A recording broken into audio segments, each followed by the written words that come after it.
반갑습니다. 다시 인사드리겠습니다. 안녕하세요. 영화선입니다. 저는 저를 소개할 때 이렇게 합니다. 매년 경제 전망을 발간하고 있는 경제 전망의 저자입니다. 라고 소개하고 있고요. 한 번도 빠짐없이 베스트셀러 1위를 기록하고 있습니다. 네, 박수가 나올 줄 알았는데 저를 소개할 때 국내 여러분들이 아실 법한 대기업들은 하나도 거의 빠짐없이 경영전략회의에 참석하고 있고, 지금 경제가 어떻게 운용되고 있는지를 말씀드리면서 이런 식으로 경영전략을 꾀했으면 좋겠다라고 제안하는 저희 사회에서는 그런 역할을 좀 하고 있다고 생각합니다. 그리고 경제 관련 정부 부처에도 그런 비슷한 역할을 하고 있고요. 대중적으로는 앞으로 경제가 도대체 어떻게 흘러갈까요? 하는 그 질문에 대해서 친절하게 좀 다가가서 답변하는 그런 역할을 사회적으로 하고 있다, 이렇게 생각을 합니다. 그렇게 소개를 드리고, 그런 의미에서 대중들과의 약속은 2050년 경제 전망까지 하기로 약속을 해놓은 상태입니다. 그러면 본격적으로 좀 강의를 진행해 보도록 하겠고, 일단 지난주 금요일 밤 한국 시간 11시 반에 IMF의 경제전망 보고서가 발간이 됐는데 부제가 있었습니다. World Economic Outlook 이라는 대주제의 부제가 Divergent and Uncertain 이라는 표현이 있었습니다. 이게 지금 IMF는 현 시점에 경제를 논할 때 굉장히 제 맘대로다. 무슨 뜻이냐 이따가 말씀드리겠지만, 세계 경제는 저성장 고착화되어 있는데 미국 경제는 나홀로 날아간다. 그리고 또 미국을 제외한 나라들 중에는 인도 경제를 또 주목해서 굉장히 견조한 성장세를 유지하고 있다. 오히려 미중 패권 전쟁이 전개될 때 반사이익을 볼 수 있겠다라는 기대, 그런 면에서 다이버전하다라는 표현까지 썼습니다. 그리고 uncertain이라는 대주제가 등장했죠. 근데 우리 한국 경제는 유독 그 uncertainty가 더 높다. 주식시장, 외환시장, 그 어떤 자본시장에서 가장 싫어하는 게 뭘까요? 뭐라고 생각하십니까? 자산시장에서 제일 싫어하는 게 뭘까요? 투자자들이 제일 싫어하는 것. 그렇습니다. 예측 불가능한 거. 앞에 안개가 자욱하면 자동차를 빠르게 달릴 수가 없어요. 자동차를 잠깐 멈춰 세우는 겁니다. 그러니까 우리 경제, 그러니까 대외적으로도 uncertain한데 우리 경제는 더 uncertain한 거죠. 그게 정치적 불확실성이라고 볼 수 있겠죠. 내일 뭐가 어떻게 될지 잘 모르는 거죠. 탄핵이 어떤 식으로 결론 내려질지 모르는 거죠. 모르는 게 불확실성인 거죠. 제가 이 비상계엄 선언 그 다음 날 저의 경험으로는 이 상황을 그냥 한마디로 던져줄 만한 그런 경험을 저는 했는데, 무슨 일이 있었냐면, 이제 회사 이름을 좀 녹화니까 말씀드리긴 어렵지만 뭐 자산운용사, 그러니까 우리나라의 거의 대표격에 해당하는 자산운용사, 그리고 그 오전에, 그리고 오후에는 또 우리나라를 대표하는 대표격의 P사 중에 1, 2, 3위 안에 드는 뭐 그런 회사와 세미나를 하는 날이었습니다. 예를 들어서 3천조짜리 기업을 사서 밸류를 한 4천조, 5천조로 만든 다음 주인을 찾아주는 그런 방식의 비즈니스를 많이 하는 조직인데, 오전에 한 70개의 외국계 기관으로부터 투자를 이미 결심하고 세미나에 참석한 사람들이었습니다. 참석하기로 한 날과 실제 참석한 날 사이에 거대한 변화가 있었죠. 정치적 불확실성이 등장했죠. 오전에 그 70명, 오후에 50명이 모두 투자 철회를 단행합니다. 모두 하나도 빠짐없이. 정치적 리스크는 바로 이겁니다. 그러니까 저는 제가 그 다음날 경험한 일이지만 이게 많은 것을 보여준다. 제가 지난주에는 현대로템 경영전략회의에 다녀왔습니다만, 여기서도 방위산업 수출이 계약이 철회되는 일이 벌어졌죠. 그럴 수밖에 없는 게, 대외적으로 보면 마치 전쟁이 난 나라다 이렇게 생각하는 거거든요. 좀 조금 침소봉대하는 경향도 없지 않아 있습니다. 우리도 일본이라는 나라에 지진이 일어났다. 그럼 절대 여행 가면 안 된다고 생각하죠. 근데 1억 2천만이 잘 살고 있어요. 1억 2천만 명이 일본에 제대로 살고 있어. 지진이 나도요. 근데 우리나라 입장에선 외국인이 봤을 때는 여행 가면 안 되는 나라 이렇게 되는 거예요. 그런 겁니다. 제가 마침 이 칼럼을 관련해서 썼는데 여기에 이런 문장이 있습니다. 정치가 국민을 걱정해야 하는데 국민이 정치를 걱정하고 있다. 딱 우리 상황을 보여주는 듯 하고요. 그게 자본시장에 어떻게 영향을 미칠까? 일단 원화를 던지는 거죠. 전쟁이 난다고 생각해 보세요. 그 원화를 갖고 싶으세요? 아니면 달러를 갖고 있고 싶으세요? 러시아가 우크라이나를 침공했을 때 러우 전쟁이 발생했네. 루블화 가치가 순식간에 급락하죠. 그러니까 그런 겁니다. 그러니까 이런 정치적 리스크를 안고 원화를 갖고 있고 싶다 하는 생각은 당연히 없죠. 내 던지는 거죠. 주식도 당연히 내 던지는 거죠. 오히려 미국 주식. 그러니까 지금은 원캐리 트레이드가 일어나는 겁니다. 그리고 안 돌아오고 있는 겁니다. 국민연금공단조차 미국 주식 비중을 늘리는데 중기적으로 그런 계획을 하고 있는데 외국인도 기관도 개인도 국내 주식으로 안 돌아오는 겁니다. 국내 원화로 돌아오지 않는 겁니다. 지금 이런 외환시장의 모습이 정확하게 IMF 외환위기, 글로벌 금융위기 이후 처음 경험하는 강달러입니다.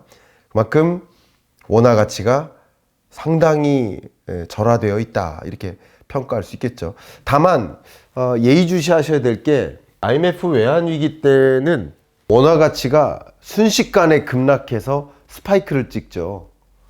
IMF는 그 전이죠. 그리고 2008년 금융위기 때도 순식간에 달러 선호 현상이 집중되는 거죠. 금융위기 왔네. 안전자산. 마찬가지입니다. 근데 그 이후 가장 높은 수준의 강달러를 기록하고 있지만 이런 강달러 기조는 스파이크를 찍는 듯한 강달러가 아니라 점진적으로 한국에 대한 평가가, 국가 신인도가, 한국 경제에 대한 그 펀더멘털에 대한 우려가 그러니까 점진적으로 고착화돼 버리는 거죠. 그런 구조라고 생각하시면 좋겠고요. 그러면 언제 한국으로 돌아올까? 언제 원화 선호 현상이 또 집중될까? 역시 그런 정치적 물음표가 사라지는 지점이라고 볼 수 있겠죠. 가장 대표적인 사례가 박 대통령 탄핵 때 보시면 국정 개입이 보도되자마자 급락하고 근데 탄핵 소추안이 국회를 통과하면서 다소 상승하죠. 근데 이때는 완전히 불확실성이 해소된 건 아니죠. 근데 헌재를 통과하면서 상승세를 맞이하죠. 기본적으로 반드시 이때 이랬으니까 이번에도 이럴 겁니다 라는 것을 말씀드리는 게 아니라 궁극적으로 지금 이렇게 치닫고 있는 이런 정치적 그 모습들이 불확실성이 더 많아지고 외국인이 봤을 때 더 불안하게 느껴지는 그런 국면임에는 틀림이 없죠. 그런 부분들이 긍정적으로 전환되거나 아니면 이 물음표가 해소되거나 좋고 나쁨이 아니라 이런 방면이든 이런 방면이든 물음표가 해소된 방향으로 전환되면 그때쯤에는 소위 주식시장에서도 외환시장에서도 이제 다 반영된 거구나. 그러면서 이제 다시 재유입되는 일이 있습니다. 그런 것들을 좀 가늠하시면 좋겠습니다. 근데 기본적으로 저는 이제 실물 경제를 주로 논하고 싶은데요. 2004년 탄핵 정국 때는 경제적 충격이 없지 않았느냐 이렇게 말씀하시는 분들이 굉장히 많습니다. 실례지만 자리로 와봐 주시겠습니까? 시연을 한번 해드리려고. 제가 이렇게 손을 들고 있을 테니까 위에서 한번 눌러봐 주시겠습니까? 예. 내려갑니까? 안 내려갑니까? 안 내려가요. 분명히 내려가야 되는데 왜 안 내려가죠? 밑에서 받치는 힘이 셌으니까. 2004년에는 탄핵 정국이라는 하방 압력은 있었어요. 근데 기억하십니까? 2001년 중국이 WTO에 가입하면서 세계 최대 교역국으로 부상하고 14% 정도의 높은 성장세로 성장하죠. 그러면서 우리나라의 대중국 수출도 두 자릿수로 늘었습니다. 그러니까 탄핵 정국이라는 하방 압력이 있었지만 밑에서 받치는 힘이 있었기 때문에 경제적 충격이 없었던 것처럼 지나간 겁니다. 2016년으로 돌아가 볼게요. 한번 또 눌러봐 주십시오. 눌러주십시오. 내려갑니까? 안 내려갑니까? 안 내려가. 왜 안 내려가요, 지금은? 역시 올리는 힘이 셌으니까. 그러니까 이것은 박근혜 정부 때도 기억하십니까? 2015, 16년 스마트폰 교체 수요가 급격히 늘어날 때, 그때 우리나라의 반도체 수출이 정말 디램 수출, 그런 영향으로 경제적 하방 압력은 있었겠지만 뒷받침이 된 거예요. 근데 지금 2025년으로 와보고 한번 눌러봐 주십시오. 눌러봐 주세요. 왜 내려가죠? 말씀하세요. 왜 내려가요? 힘이 없었어요. 그렇죠. 박수 한번 부탁드리겠습니다. 네. 지금은 원래 안 좋았거든요. 원래 좋은 경제에서 하방 압력이 아니라 원래 안 좋은데 하방 압력이 발생하는 거죠. 원래 얼마나 안 좋았냐. 2024년, 5년 지금 경제는요. 3년 연속 소매 판매액이 감소하는 구간입니다.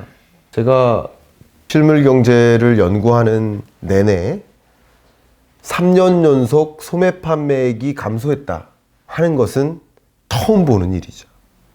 그냥 처음 보는 일. 잊기 어려운 일이에요. 혹시 공학자분이나 수학자분이 계시다면 더 이해가 되실 텐데 3년 연속 감소하는 것은 사실상 잊기가 거의 불가능한 일이에요. 왜냐하면 그 전년에 많이 감소하면 그 다음에는 웬만하면 어중간하면 플러스를 찍기 마련이거든요. 근데 3년 연속 감소한다. 그렇게 경기가 안 좋은 국면에 마땅한 상방 압력이 없는 국면에 정치적 리스크가 등장했기 때문에 우리 경제가 실물 경제적으로 부작용이 초래되는 겁니다. 드릴 말씀은 굉장히 많으나 하여튼 우리 경제 자체가 그렇게 좋지 못한 상태에서 정치적 리스크까지 등장했다. 이게 얼마나 위협적인 일인가를 이제 논하려면 또 시간이 좀 많이 필요하겠지만 어쨌든 요 어젠다는 요 정도로 마무리하고 세계 경제로 좀 갈 수 있도록 하겠습니다. 세계 경제의 관점에서 저도 이제 참 많은 사람들을 만나보면 많은 분들이 하시는 질문이 경제 위기 옵니까? 이 질문이에요. 경제 위기 옵니까? 특히 미국발 경제 위기 옵니까? 너무 많이 이런 질문을 들었어요. 심지어 모 기업의 경영전략회의 갔는데 매출액이 한 70% 정도가 미국에서 발생하는 그런 회사였는데, 그러니까 회장님과 대표님 두 분이 경제 위기 올 거라고 이렇게 믿고 계시더라고요. 미국 비즈니스가 70%인데 미국 경제 위기 올 거라고 가정하면 그럼 어떻게 경영 전략을 채택해야 될까요? 어떻게 해야 될까요? 사업을 철수해야죠. 미국 사업을 철수해야죠. 추가적인 투자를 하면 안 되죠. 철수하시라고 그랬어요. 그렇게 믿으실 거면. 어디서 들으셨습니까? 어떤 근거로 경제 위기 올 거라고 생각하십니까? 근데 이게 막연하게 경제 위기다라고 생각하는 건 굉장히 위험하고요. 제가 이 자리에서 단언할 수 있는 건 세계 그 어떤 국제 기구도 IMF, 월드뱅크, OECD, BIS 어떤 경제 연구 기구도 또 어떤 국내외 경제 연구 기관도 제가 했던 현대경제연구원도 LG경제연구소도 혹은 정부 사이드의 한국은행이나 KDI나 기획재정부도 그 어떤 공신력 있는 기관도 경제 위기라고 전망하지 않아요. 근데 어디서 그런 얘기를 들으셨습니까? 유튜브에서 봤어요. 유튜브에서. 유튜버가 대공황 옵니다. 제가 있는 그대로 말씀드리겠습니다. 제가 지난 2년 동안 너무나 많이 반복했던 표현이 경기 침체와 경제 위기를 구분하지 않고 그냥 경제 위기라고 발언하는 경제 전문가라고 하시는 분들이 너무 잘못됐다 생각해서 경제 위기와 경기 침체는 다릅니다. 라는 말씀을 정말 10,000번 드린 것 같아요. 정말 10,000번 드린 것 같아요. 경제 위기와 경기 침체는 다르다. 경기 침체라는 것은 사이클상 상승 국면이 있고 하강 국면이 있는데 하강 국면에 놓이는 걸 경기 침체라고 해요. 그러니까 그렇게 무서운 건 아니에요. 그러니까 지금이 경기 침체예요.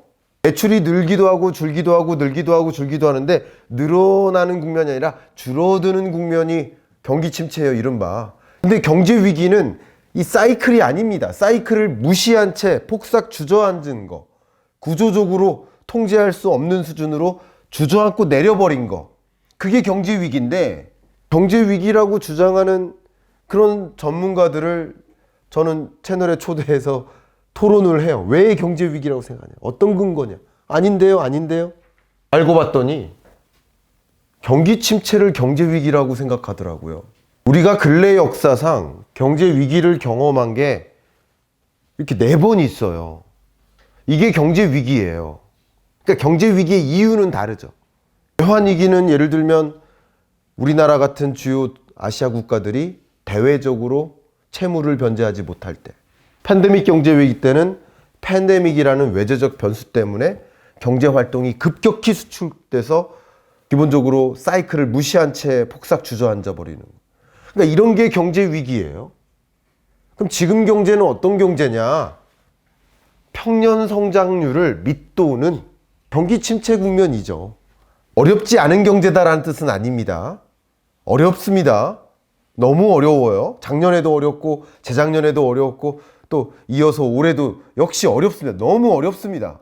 근데 경제 위기랑은 분명 다른데, 경제 위기라는 표현을 정치학자나 뭐 문화 전문가나 뭐 인류학자나 다른 분들이 하시는 건 제 이해가 가는데, 이코노미스트가, 경제학자가 경제 위기라는 단어를 함부로 해서는 안 된다.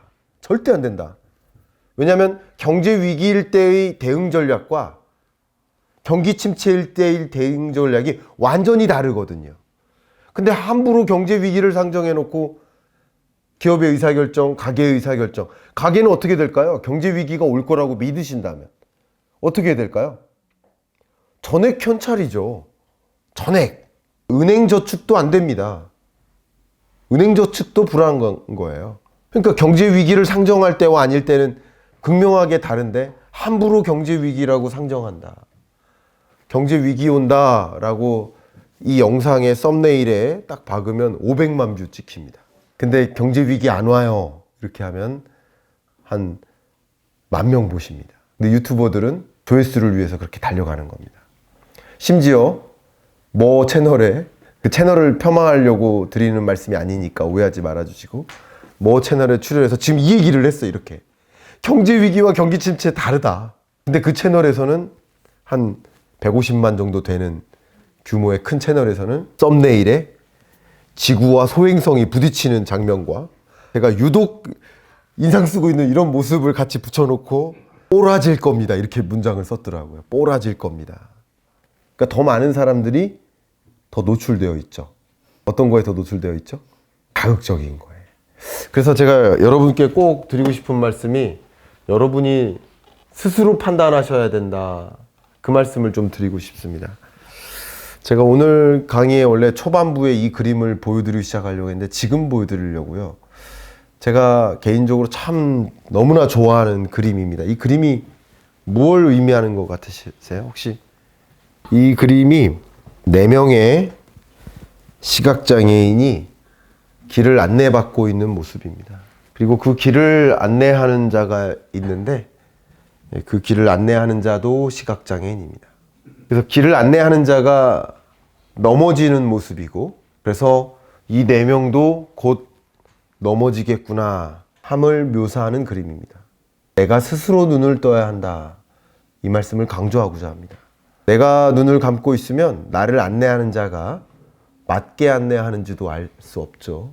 다른 무엇보다도 경제는 자본주의 사회에서 굉장히 폄하할 수 없는 도구이기 때문에 그 경기 판단을 혹은 누구의 의견을 잘못 따라가시면 절대 안 된다. 그러니까 내가 스스로 판단해야 된다. 근데 제가 이렇게 말씀드리는 게 좀 송구하지만 제가 갖고 있는 한 가지 견해는, 워낙 이 사회가 초개인화되고 있기 때문에 한 30년, 40년 전만 해도 학생들이 집에 가면 다 똑같은 걸 봐요. 다 모래시계만 봐요. 그리고 그 다음날 학교 등교하면 다 똑같은 얘기예요. 모래시계 얘기예요. 똑같은 걸 보고 똑같은 걸 얘기하는 거예요. 근데 지금은 학교 끝나고 집에 가면 다 다른 걸 봐요. 심지어 가족들끼리도 다른 걸 봐요. 그럼 학교 등교하면 공감대를 갖고 얘기할 게 별로 없어요. 갈수록 개인화가 개인화를 만드는 초개인화된 사회이기 때문에, 그렇기 때문에 스스로 판단하는 능력을 갖추는 것은 더더욱이나 중요해졌구나. 이 사람이 맞는 말을 하는가를 보는 것도 중요해졌구나 라는 걸 생각해 볼 필요가 있겠다. 다시 한번 경제 위기와 경기 침체는 다르다. 지금은 뭐냐? 경기 침체인 거고, 더 정확한 표현은 저성장 고착화입니다. 한번 실례가 안 된다면 따라해 주시겠습니까? 한번 각인시켜 드리고 싶어서 따라해 주시길 부탁드립니다. 준비되셨죠? 저성장 고착화. 아, 감사합니다. 우리 독자분들도 한번 따라 하실 거라고 생각이 됩니다.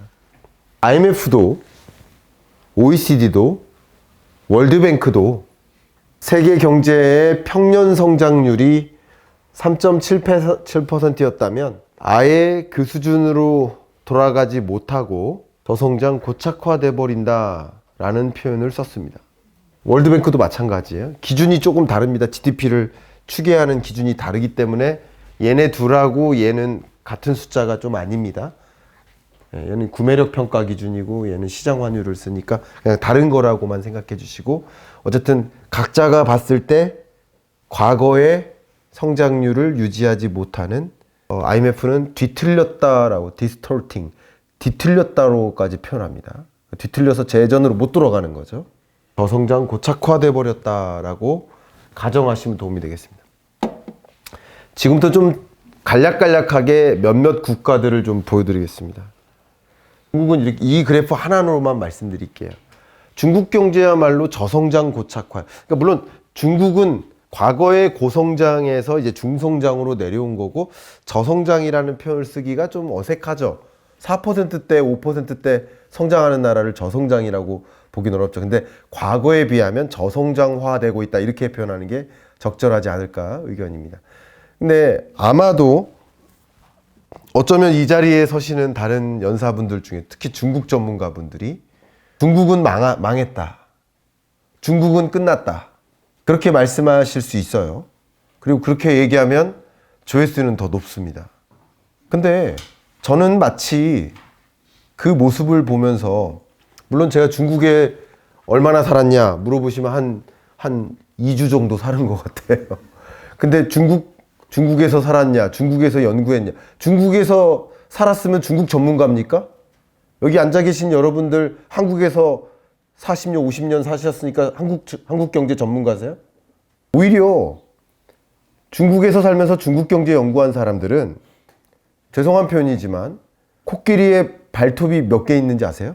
12개 있대요. 저 지난주 알았는데, 저는 20개 있을 줄 알았는데 5개씩 4발이니까 20개가 아니더라고요. 12개가 정확하지 않을 수도 있습니다. 제가 잘 모르겠습니다. 근데 제가 무슨 말씀 드리려고 했냐면, 코끼리 발톱 하나가 상했어요. 벽에 부딪혀가지고 망가졌어요. 근데 그 망가진 코끼리 발톱만 보고 있어요. 30년 동안. 중국에 살면서. 망가진 그 발톱만 들여다보고 있는 거예요. 그러면 중국이 망합니까? 코끼리가 망합니까? 코끼리가 세상에 치타만큼 빠르게 뛰더라고요. 무슨 말씀인가요? 망한 부분이 있는 거죠. 중국의 1억 채에 달하는 부동산, 미분양주택 망했죠. 인프라 산업 망했죠. 지방정부 부채, 숨겨진 그림자 보면 진짜 망한 것 같죠. 그러나 그것은 그 다친 발톱인 거예요. 나머지 발톱도 봐야 돼요. 다른 부분도 봐야 돼요. 근데 다른 부분 보니까 전혀요. 너무 건강한 거예요. 지금 말씀드렸던 그런 어려운 부분, 그것은 구경제로 분류하면 좋습니다. 구경제. 근데 신경제로 분류될 만한 영역, AI, 미국이 떨고 있습니다. 안면인식 기술 세계를 지금 압도했습니다. 로보틱스 이미 세계 시장 점유율 60% 가까이 왔습니다. 혼자 다 해요. 조선업 우리나라 강국이라고요? 중국이 시장 점유율 훨씬 높죠. 중국한테 협조를 구할 수 없으니 한국한테 구하는 거죠. 이따도 자료 보여드리겠습니다. 조선업은 철강 아니면 그 어떤 산업, 전기차 세계 시장 점유율 56%입니다. 지금 비아드 우리 한국 시장 진출하는데 SUV 한 대 2,500만 원이에요. 작년에 이거 도입되는 거 위협적이다라고 얘기했더니 누가 전기차를 그렇게 2,500만 원짜리 전기차를 사겠습니까? 전기차는 프리미엄 사죠. 프리미엄 전기차를 사는 계층도 있지만 저렴한 전기차를 원하는 계층도 있어요. 소득을 1분위부터 10분위까지 나열했을 때 상위 10% 평균 소득이 얼마일까요? 상위 10% 평균 소득이 2억 1,500만 원입니다. 근데 하위 10% 평균 소득이 얼마나 될까요? 1년 연평균 소득이 1,500만 원입니다. 영세 자영업자, 소상공인, 취약계층, 저소득층, 저렴한 전기차 원하는 사람 너무나 많습니다. 그 시장을 대체하는 거죠. 프리미엄 전기차를 대체하는 게 아니라 위협적이죠. 그뿐 아닙니다. 재생에너지 지금 우리나라 명함도 못 내밉니다. 자동차 폭스바겐 공장 3개가 닫았어요. 폭스바겐 공장 3개 독일에서 닫았어요. 근데 폭스바겐 공장 하나 닫으면 그게 끝이냐? 자동차 부품이 몇 가지입니까? 자동차 한 대의 부품이 2만 개예요. 그 수많은 부품 공급업자들이 중소중견기업들입니다. 그래서 독일 경제가 중소중견기업들을 중심으로 탄탄한 경제다라고 얘기했어요. 근데 이 자동차 완제품 기업이 흔들리면 어떻게 될까요? 앞에 공급업체들은 날아갈까요? 위협적이라니까요. 그러니까 지금 얘기했던 중국 경제도 왜 이렇게 중국 경제 전문가라고 하는 분들이 망한다 하는지, 그럼 그 망한다는 말에 현혹돼 가지고 정말 중국 경제 망하는, 그게 아니라 중국은 그 거대한 GDP를 갖고 있는 2위 GDP 국가가 여전히 4, 5% 성장하고 있다가 팩트죠. 부경제를 보는 게 아니라 신경제를 같이 봐야 된다는 거죠. 위협적이라니까요. 위협적이라고 가정하고 우리는 어떻게 대응할지를 생각해야 되지 않나. 유럽 경제 잠깐 보겠습니다. 잠깐만 보겠습니다. 유럽이야말로 저성장 고착화의 대표격입니다. 유럽 중에서도 맏형이 독일이거든요. 이거는 제가 다른 자료는 제가 업데이트했는데 이건 업데이트가 안 된 자료는 제가 실수했습니다만 23년 마이너스고 24년도 마이너스 0.2입니다. 그리고 올해 25년 0.5%. 독일이야말로 저성장 고착화예요. 과거 일본과 같은 모습. 잃어버린 20년. 세계 경제가 저성장 고착화되고 있어요. 그런데 다이버전 하다라는 표현을 쓰는 이유는 첫 번째가 미국 때문이에요. 미국은 예외가 된다. 이게 굉장히 중요한 키워드인데요. 미국 예외주의라고 합니다. 한번 따라해 봐 주실까요? 미국 예외주의. 예. 이게 굉장히 중요한 세계 경제의 관전 포인트입니다. 세계는 계속 저성장 고착화돼 버리고 과거와 같은 고성장으로 돌아가기 어려운, 아예 뒤틀려 버렸는데, 근데 미국은 예외라고 불릴 만큼 으르렁대고 있다. 작년 7월까지만 해도 미국 경제가 1.9%로 소프트랜딩 하지 않겠느냐. 작년 10월까지만 해도 2.2%로 그래도 굉장히 라이트하게라도 소프트랜딩 하지 않겠느냐. 네, 지난주 금요일 날 미국 경제는 으르렁댄다. 미국과 같은 거대한 GDP 1위 대국이 코끼리 같은 등치가 치타보다 빨리 달리고 있다는 뜻이에요. 근데 왜 그럴까? 그러니까 미국은 왜 그럴까? 이 주제를 놓고도 답변을 드리려면 뭐 한 시간 갈 텐데 단적인 거 하나만 말씀드리겠습니다. 미국으로 돈이 쏠려서 그래요. 주식펀드 자금이 미국으로 가요. 채권펀드 자금도 미국으로 가요. 근데 미국 가는데 어디로 갈까요? 테크놀로지 기업들로 가요. 근데 그 테크놀로지 기업들이 계속 미래를 제시해요. 제시하는 미래를 보면 한국에 있는 테크놀로지 기업, 중국에 있는 테크놀로지 기업, 일본에 있는 테크놀로지 기업 비교 대상이 안 됩니다. 계속 미국으로 가는 거예요. 미국으로 돈이 빠져나가니까 더 강달러고, 강달러니까 달러 자산을 선호하게 되고, 부동산도 미국 부동산도 트럼프가 너무 강하게 드라이브를 걸겠다 하니까 기업들이 사실은 미리 바짝 쫄고, 미국에 공장 지어드릴게요 하고 다 준비. 현대제철도 대표적이죠.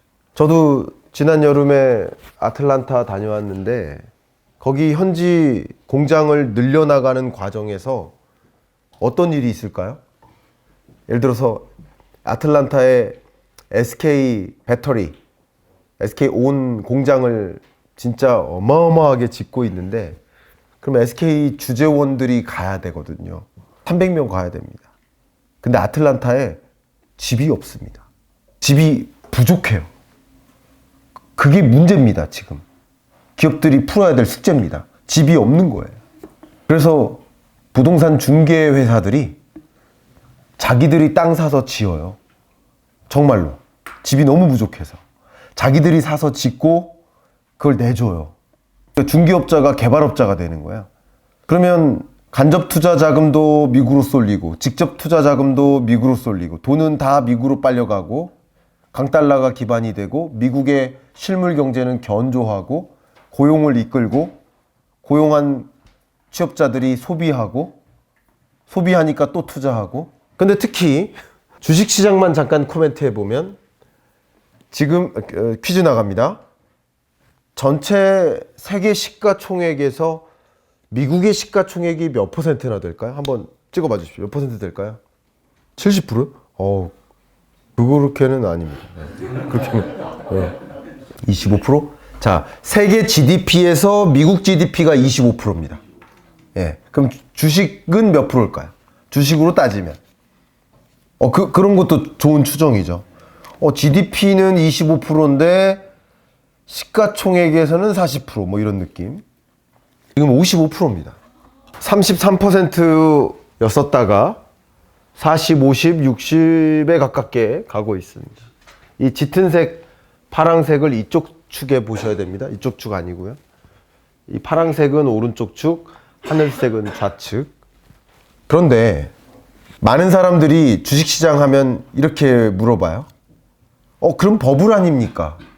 그 버블 아닙니까? 라고 질문하는 사람들의 주요 근거는 지금 정점이니까 이거예요. 근데 그 버블 아닙니까? 라는 그 대질문은 33이었다가 35를 찍을 때도 그 말이 나왔었어요. 이 그래프가 없다고 가정해 봤을 때. 40을 찍을 때도 그 얘기 나왔어요. 45를 찍을 때도 그 얘기 나왔어요. 50을 찍을 때도 그 얘기 나왔습니다. 가보지 않은 길이니까요. 이건 버블이다. 55불을 찍을 때 지금도 그 얘기가 나오는 거예요. 정점이다. 근데 저는 이렇게 얘기하겠습니다. 주식시장을 논할 때, 자, 혹시 주식 투자하십니까? 주식 투자하십니까? 교수님 주식 투자하세요? 네. 서학개미세요? 자, 그러면 질문 드리겠습니다. 그 주식 투자를 미래에 대한 기대로 투자하세요? 현재에 투자를 하세요? 당연히 미래죠. 이렇게 보시면 됩니다. 40%일 때 이 미국의 테크놀로지 기업들이 미래를 제시했었던 거 아니겠습니까? 그래서 45가 된 거예요. 그럼 45일 때는 미래를 제시 안 했나요? 또 더 나은 미래를 제시하니까 50으로 가는 거예요. 느낌상 그렇게 보시면 됩니다. 그럼 50에서도 역시 그 어떤 기업보다 미래를 제시하니까, 그러니까 돈이 더 많이 생기는 게 아니에요. 돈이 이동하는 것 뿐입니다. 여기로 있다가 여기로 있다가. 돈은 이동하는 건데 지금 계속 그 어떤 나라의 기업들보다 미국 기업들이 더 나은 미래를 제시하고 있단 말이에요. 50일 때도. 그리고 55일 때 지금은 어떤가? 제가 이 말씀을 왜 드리냐면 퀴즈 한번 또 드릴게요. 테슬라가 세계 매출액, 자동차 기업 매출액 순위로 몇 등 정도 할까요? 한번 찍어봐 주십시오. 몇 등? 몇 등? 그냥 찍어봐 주세요. 어차피 틀릴 거니까. 네, 어차피 틀릴 건데 이렇게 고민하세요. 네, 몇 등? 3등이요. 더 틀렸습니다. 네, 어떻게 생각하세요? 어차피 틀리신다니까요. 고민 안 하셔도. 예, 몇 등 할 것 같습니다. 10등이요? 10등도 틀렸습니다. 매출액 기준으로 몇 등일까요? 20등, 15에서 20등 사이입니다. 매출액 기준으로. 자, 그러면 한번 보겠습니다. 여러분, 매출액 기준으로 하면 그게 현재 가치 아니겠습니까? 현재 가치가 매출액 아니겠어요? 혹은 영업이익. 그쵸? 그게 현재 가치인데, 현재 가치로 보면 자동차 기업 중에 테슬라는 시가총액이 11등이어야 되는 거예요. 맞죠? 현재 가치로만 본다면. 그런데 이 그래프 보면 많이들 놀라시더라고요. 별 대단한 것도 아닌데.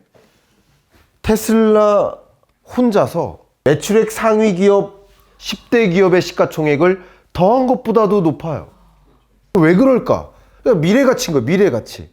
그럼 지금까지 미래가치를 제시해서 여기까지 왔는데 지금은 미래가치를 더 이상 제시하지 않는가? 아니면 지금 수준에서 또 한 번 다른 어떤 글로벌 기업들보다 더 나은 미래가치를 제시하는가? 이렇게 판단을 하셔야죠. 근데 그 미래가치를 표현하는 수단이 뭐예요? 기업의 재무제표상에서는 뭐가 미래가치를 나름 보여주는 수단 중에 하나일까요? 투자. 어떤 투자? R&D 투자죠. R&D 투자. 그러니까 R&D 투자를 지금까지 늘려왔기 때문에 미래가치가 높다라고 그냥 재무제표 관점에서는 판단해 보면, 그러면 2024년 지금 수준에서는 갑자기 R&D 투자액을 줄이느냐, 갑자기 미래가치를 이제부터는 안 보여주느냐, 그게 아니라는 거죠. 우리나라 한 해 R&D 규모가 정부 R&D 예산이 30조 정도, 민간 R&D 예산이 한 90조 정도, 120조 정도. 우리나라 한 해 전체 R&D 총액인데, 맥세븐 아무 기업이나 골라도 한 개 기업의 R&D 총액보다 안 됩니다. 근데 그 R&D 총액을 계속 늘려나오고 있어요. 그러니까 차원이 다른 거예요. 차원이. 삼성전자의 R&D 예산이 대략 한 25에서 30조 이 정도 됩니다. 얘네들은 차원이 다른 거예요. 계속 차원이 다른 미래를 보여주고 있는 거예요. 그런 관점에서 미국으로 계속 쏠리고, 가만히 생각해보면 기업이야 미국에서 돈 버나 한국에서 돈 버나 더 나은 조건을 찾아서 가는 거예요. 또 미국에서 사업하는 게 유리하네? 그럼 미국에서 사업하는 거예요. 기업이야 그런 거죠. 개인도 한국에서 취업할까 미국에서 취업할까, 기술 인재들 더 나은 조건이 있으면 찾아가는 거죠. 근데 국가는요, 국가는 기업도 잃고 인재도 잃고 자본도 잃고 다 나가는 거예요. 근데 더 중요한 것은, 제가 한 달 전에 기획재정부에서 하는 무슨 포럼에 참석을 했는데, 그게 우리나라의 국정 철학입니다. 우리나라 현 정부의 국정 철학. 한번 여기 앉아 계신 지성인처럼 보이시니까 제가 이렇게 질문 드려볼게요. 혹시 우리나라의 현 정부의 국정 철학이 뭔지 아시는 분 계세요? 혹시 손 한번 들어봐 주십시오. 괜찮습니다. 아시는 분. 제가 이 질문을 자주 합니다. 국정 철학은 있어요. 무늬만 국정 철학일진 몰라도 있는 거예요. 근데 모르고 있다는 게 문제인 거예요. 제가 이 국민의 문제가 있다는 얘기가 아니라 모르고 있게 만든 것이 문제다. 박근혜 정부의 국정 철학이 있었습니다. 무슨 경제? 창조 경제. 다 아시잖아요. 그 옛날 건데도. 문재인 정부의 국정 철학이 있습니다. 그게 뭘까요? 무슨 성장? 소득주도 성장. 그게 국정 철학이었습니다. 이게 맞다, 이게 틀리다가 아닙니다. 그 맞다 틀리다는 없다고 생각해요. 다수결로 뽑은 거예요. 민주주의는 다수결이죠. 다수결로 창조 경제에 동의를 한 거예요. 다수결로 소득주도 성장에 동의를 한 거예요. 그게 맞다 틀리다가 아니라 동의한 정책 방향인 겁니다. 그러니까 그거대로 이끌도록 지원해주고 박수 쳐줘야 된다고 생각하는 사람입니다. 어떤 진보가 맞든 보수가 맞든 그 정부가 그 국정 철학을 내세워서 투표로 당선이 됐으면 그걸 이끌어가야 돼. 근데 현 정부의 국정 철학이 역동 경제입니다. 현 정부의 국정 철학이. 처음 들으세요? 제가 1년 전에 고위공무원 국장급 이상 국정 철학에 기초한 경제 전망 강의를 해달라고 해서 제가 잊을 수가 없게 저는 기억하는 겁니다. 강의를 해야 되니까. 국정 철학이 뭐지부터 시작되는 거죠. 근데 그 역동경제 포럼에 한 달 전쯤에 나갔었는데, 비상계엄 선언 있었던 그 다음 주 정도 됩니다. 그래서 제가 이렇게 딱 연단에 왔는데 역동경제포럼 마침 기조강연자였는데 기조강연자다운 첫 번째 멘트였는지 모르겠지만 그냥 저는 솔직히 말씀드렸습니다. 정말 역동적입니다. 환율이 역동적이고 물가가 역동적이고 자본시장이 역동적이고 그 역동경제에서 강조하는 것은 미래 유망 산업을 쟁취하느라고 역동적이어야 된다는 것을 의미합니다. 지금의 저성장을 받아들이지 않고 신성장 동력 산업을 쟁취하기 위해서 그 역동경제를 이루기 위한 여러 정책 수단들이 있었을 텐데 그 중에 하나가 K반도체 클러스터입니다. 이건 기억하시죠? K반도체 클러스터. 경기도 지역을 중심으로 반도체 클러스터를 만든다. 이 반도체 클러스터를 만든다는 건 뭐냐면 반도체에 있어서는 A부터 Z까지 다 우리 클러스터 안에서 마무리될 수 있도록 소재 왜 자꾸 일본에 의존하냐, 설계 자꾸 왜 미국에 의존하냐, 장비 왜 자꾸 중국 거 사다 쓰냐, 파운드리 왜 대만한테 밀리냐, 왜 우리는 AI 반도체 못하냐, 시스템 반도체 못하냐, 왜 메모리 반도체만 하냐. 반도체라는 영역의 전후방 모든 산업들을 그 클러스터 안에서 다 마무리될 수 있게 하자. 이게 K 반도체 클러스터 조성이고 이게 역동경제를 이루기 위한 하나의 정책 수단입니다. 정책 방향이 있다면 정책 수단이 있는 겁니다. 근데 기본적으로 미국이 이렇게 이끌면 기업이야 가서 돈 벌고 기술 인재들이야 더 나은 경력을 쌓으러 갈 수 있지만 나라는 다 잃는 거예요. 그리고 K 반도체 클러스터 조성이라는 방향성도 다 잃는 겁니다. 드릴 말씀은 굉장히 많으나 시간이 다 됐다고 그래서 트럼프 얘기를 5분 정도 하고 마무리 한 3분 이렇게 하겠습니다. 이 그림 누가 그렸을까요? 제가 그렸습니다. 얼마나 걸렸을까요? 1분 걸렸습니다. 우리 현재의 상황을 주문했고 제 생각을 그대로 표현해 주더라고요.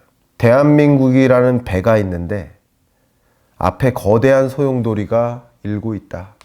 트럼프 2.0이라는 소용돌이다.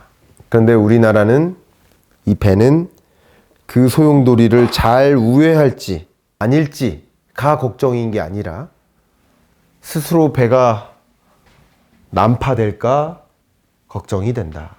그걸 정확히 그림을 그려내 주었습니다. 트럼프는 궁극적으로 뭘 하고자 할까요? 그 속마음은 뭘까요? 속내는 바로 마가입니다. 마가는 궁극적으로 뭘까요? 이거 너무 추상적이죠.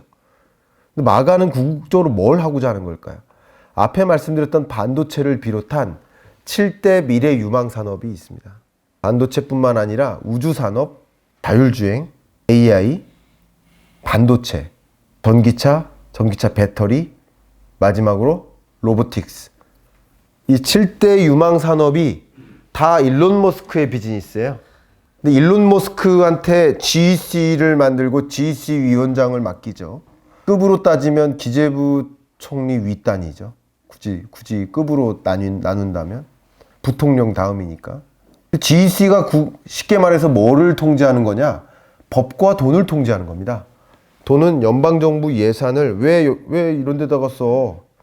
이런 데다가 써야 더 효율적이지. 두 번째는 법이죠. 규제예요, 규제. 야, 왜 이거 못하게 해? 나는 미래 30년을 가서 먼저 달려가서 고민하는 사람이야. 내가 규제 만들게, 미래 산업에 걸맞게. 마가를 완성하는 겁니다. 다 뭐 하려고? 그 미래 유망 산업의 밸류 체인을 싹 다 미국으로 가져가려고. 정책 수단입니다. 마가의 정책 수단입니다. 예를 들면 왜 반도체 같은 좋은 산업을 우리 미국은 설계를 잘하지만 소재 일본이 잘하고 파운드리 대만이 잘하는데 왜 그거 나눠 먹냐? 글로벌 밸류 체인을 없애버려. 글로벌 밸류 체인을 없애고 더메스틱 밸류 체인으로 바꿔. 이게 트럼프의 큰 그림입니다. 그 큰 그림을 이뤄내기 위해 필요한 제도적 장치는 다 이용하는 겁니다. 그 첫 번째가 이 GEC인 거고요. 두 번째 제도적 장치가 기후변화 대응하지 마. 미국에서 기업 경영하기 유리하게 만듭니다. 현대제철 입장에서도 사실 고민의 시간이 덜 걸렸어요. 왜? 야, 저기 가면 탄소 감축하려고 고민 안 해도 되겠구나. 그것도 엄청난 기업에게는 짐이고, 그게 맞다 틀리다가 아니라 기업에게는 비용인데 비용 감축 요인이죠. 거기에 하나 더 해주는 게 법인세 인하죠. 법인세마저 싸네? 그러면 뭐 고민할 거 않지 않느냐. 다 마가를 이루는 거예요. 더메스틱 밸류 체인을 구축하기 위해서 이 모든 제도적 장치를 이용합니다. 금리도 인하해줄게. 제로금리로 돈 빌릴 수 있게 해줄게. 설비 투자 마음껏 해. 너무나 매력적이죠. 우리나라 기준금리 3.0%인데 제로금리로 대출해준다. 법인세는 싸다. 이산화탄소 비용 안 든다. 매력적이죠. 거기에 활용정점을 찍는 게 관세입니다. 관세를 때리면 수출하지 말라는 거죠. 관세 때릴 테니까 수출하지 마. 다른 말로 뭐예요? 공장 미국에 줘. 그럼 실제 관세 때릴까요? 마가라는 것을 완성시키는데 충분히 써먹을 대로 써먹는 것이고, 자국에 유리하게 정말 공장을 옮겨준다. 한국 애들이 순순하게 미리부터 조공 바치고 있네? 예외. 안 바쳐? 너네만 때릴 거야. 유독 중국과 멕시코, 캐나다에 높은 관세를 부과하겠다라는 것은 뭘까요? 특히 중국은 그렇다 치고 캐나다, 멕시코는 뭘까요?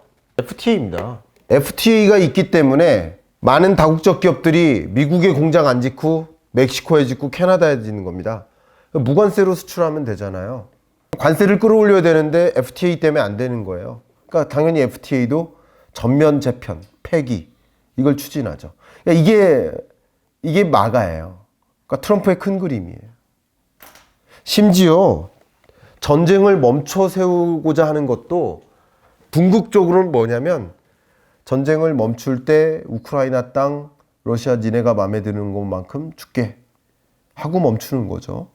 그럼 멈추면 러시아가 트럼프의 친구가 되죠.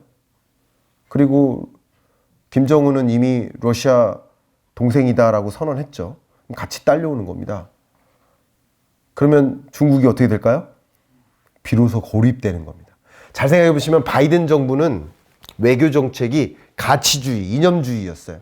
그래서 민주주의를 함께하는 나라들끼리 동맹국을 결성하자. 근데 그렇게 하면 중국을 고립시킬 수 없었죠. 왜? 이념을 달리하는 나라들끼리 또 똘똘 뭉칩니다. 러시아 경제 제재했더니 러시아산 원유 중국으로 사주고 인도가 사주고 똘똘 뭉쳐요. 트럼프는 학습했죠. 교사 반면 교사. 바이든처럼 가치주의하면 안 되겠구나. 우리는 거래주의 하자. 거래주의. 비즈니스적으로만 접근하자. 그리고 이념적으로 나랑 같이 하는 나라들은 어차피 같이 할 거야. 유럽 애들, 한국, 일본 다 같이 해줄 거야. 거래를 같이 해줄 애들만 내 편으로 데려오면 돼. 그렇게 하면서 아까 말씀드렸던 마가를 완성시키기 위해서 마지막으로 하는 작업이 대만 해협의 공장을 거의 없애듯이 하면서 기술 인재들을 미국으로 데려오는 거죠. 그 다음에 반도체 공급을 중국이 안 하면 비로소 중국을 고립시키는 거죠. 그게 트럼프의 큰 그림입니다. 다만 그거대로 되지 않도록 중국은 뭔가 발버둥을 치겠죠.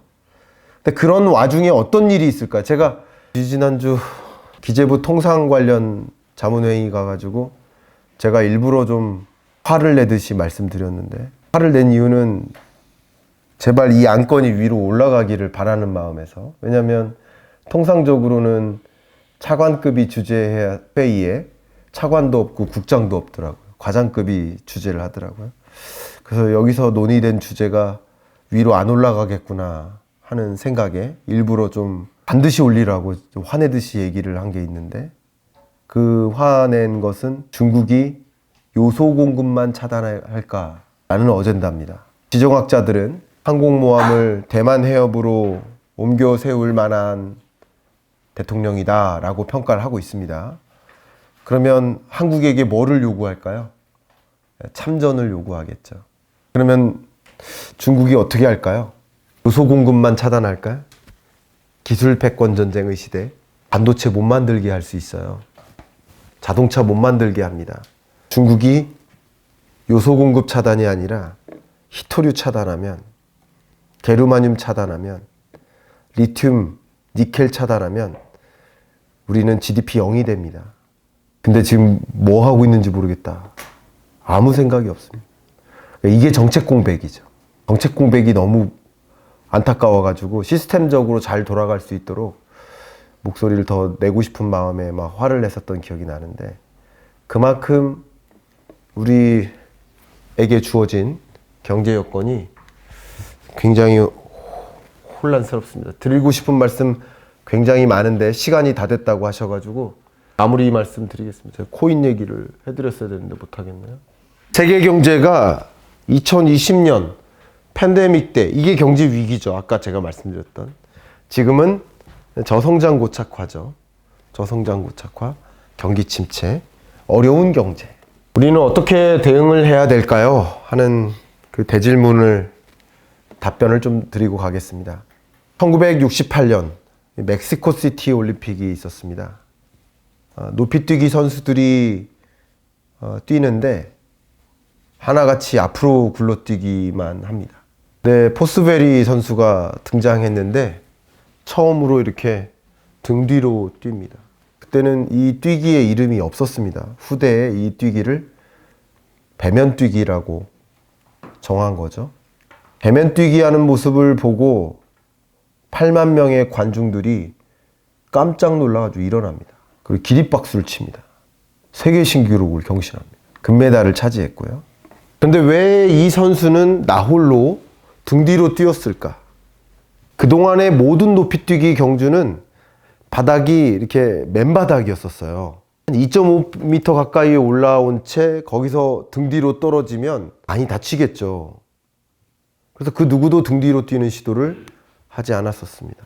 1968년 멕시코시티 올림픽 때 처음으로 높이뛰기 경주의 환경이 바뀝니다.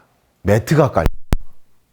중요한 건 모든 선수들에게 똑같이 매트가 깔린 거예요. 모든 선수들에게 똑같은 환경 변화가 찾아온 거죠. 근데 모든 선수들이 똑같이 환경 변화를 맞이했지만 포스베리 선수만 달라진 환경에 걸맞는 높이뛰기를 시도한 것이다. 그래서 제가 마지막으로 드리고 싶은 말씀은 우리 경제에 주어진 여건이 녹록지 못하고 그런 가운데 우리에게 주어진 그 환경의 변화는 말로만 뉴노멀이라고 하는 게 아니라 말 그대로의 뉴노멀, 전혀 다른 경제 여건이 우리 앞에 놓이게 됩니다. 그러면 우리는 또 어떤 높이뛰기를 시도할 것인가, 이런 고민을 한 번쯤 해봐 주실 수 있는 계기가 되시기를 바라는 마음 담아서 오늘 제 발제를 마무리하겠습니다. 감사합니다.